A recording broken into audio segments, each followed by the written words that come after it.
اللہ پاک نے اپنی مخلوق کی ہدایت کے لیے وقتاً فوقتاً جو انبیاء کرام دنیا میں بھیجے، ان کو بہت ساری شانوں سے نوازا، بہت سارے کمالات، اختیارات اور معجزات سے نوازا، اور ساتھ ہی ساتھ اللہ پاک نے وحی کے ذریعے اپنے نبیوں کی حمایت فرمائی ہے۔ وحی کیا ہوتی ہے کہ اللہ کی طرف سے اللہ کے نبی کے پاس پیغام آتا ہے، اور وحی کے ذریعے جو علم ہوتا ہے وہ اٹل ہوتا ہے، وہ یقینی ہوتا ہے، اس کا انکار کرنا ممکن نہیں ہوتا۔ اب نبی کریم علیہ السلام جو تمام نبیوں کے سردار ہیں، آدم علیہ السلام سے لے کے نبی کریم علیہ السلام تک جتنے انبیاء آئے، اللہ پاک نے سب کو وحی کا فیضان عطا فرمایا۔ وحی کے ذریعے اللہ پاک نے ان کو ان گنت علوم عطا فرمائے، لیکن جب نبوت اور رسالت کا سلسلہ اپنے محبوب اعظم پر پہنچا کر مکمل فرمایا اور ان کو خاتم النبیین کی شان سے دنیا میں جلوہ گر کیا، تو اللہ پاک نے وحی کے سلسلے کو بھی مکمل فرما دیا۔ اب قیامت قائم ہونے تک نبوت والی وحی کسی پر نہیں آئے گی، وحی کا سلسلہ مکمل ہوا۔ لہٰذا اب نبی کریم علیہ السلام تا صبح قیامت مخلوق کے لیے نبی بنا کر بھیجے گئے۔ سرکار علیہ السلام کی شان یہ ہے کہ آپ کسی خاص قبیلے، خاص قوم، خاص زمانے اور خطے کے لیے نہیں، بلکہ تمام خلق خدا کی طرف نبی اور رسول بنا کر بھیجے گئے ہیں۔ سرکار فرماتے پچھلے انبیاء کسی خاص قوم کے نبی بن کے آتے، اور اللہ پاک نے مجھے تمام لوگوں کی طرف نبی بنا کر بھیجا ہے۔ ارسلت الی الخلق کافہ، اللہ تعالیٰ نے مجھے ساری مخلوق کی طرف رسول بنا کر بھیجا گیا ہے۔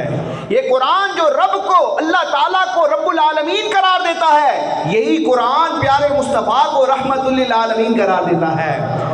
شیخ محقق شاہ عبد الحق محدث دہلوی رحمۃ اللہ تعالیٰ علیہ بیان کرتے ہیں کہ جس مخلوق کا خدا رب تبارک و تعالیٰ ہے، اس مخلوق کے نبی اور رسول پیارے مصطفیٰ ہے۔ جس طرح رب تبارک و تعالیٰ ہر مخلوق کا خالق ہے، تو اس رب کی عطا سے پیارے مصطفیٰ ہر مخلوق کے نبی اور رسول ہیں۔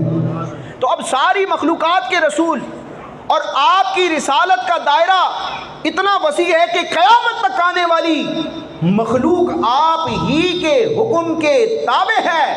تو اب بتائیں اس نبی علیہ السلام کو اللہ تعالیٰ نے علم اور شعور کتنا عطا کیا ہوگا۔ بھائی جس بندے کی جو بھی پوسٹ ہوتی ہے، اس کا جو رینک ہوتا ہے، اسٹیٹس ہوتا ہے، اس کے حساب سے اس کی کوالیفیکیشن ہوتی ہے۔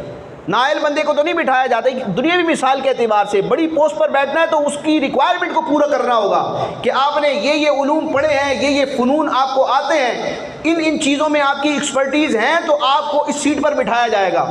اب آپ دیکھیں کہ رب تبارک و تعالیٰ کی مخلوق میں رب کے سب سے بڑے خلیفہ، نائب مطلق، جن کا کہنا خدا کا کہنا اور جن کا کرنا خدا کا کرنا ہے۔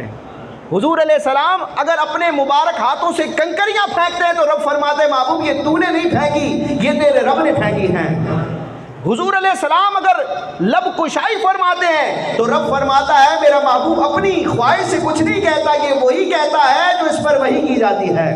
جس کا کہنا رب کا کہنا، جس کا کرنا رب کا کرنا، اور جو ساری مخلوق کے لیے قیامت قائم ہونے تک نبی اور رسول بنا دیا گیا ہو، جس کی نبوت بھی ہمیشہ کے لیے ہو، جس کی شریعت بھی ہمیشہ کے لیے ہو، اللہ پاک نے اتنے بڑے منصب پر فائز ہونے والے اپنے محبوب کو علوم کیسے عطا کیے ہوں گے؟ اب مقام اتنا بڑا ہے، آپ دیکھیں تو علم کیسا ہوگا۔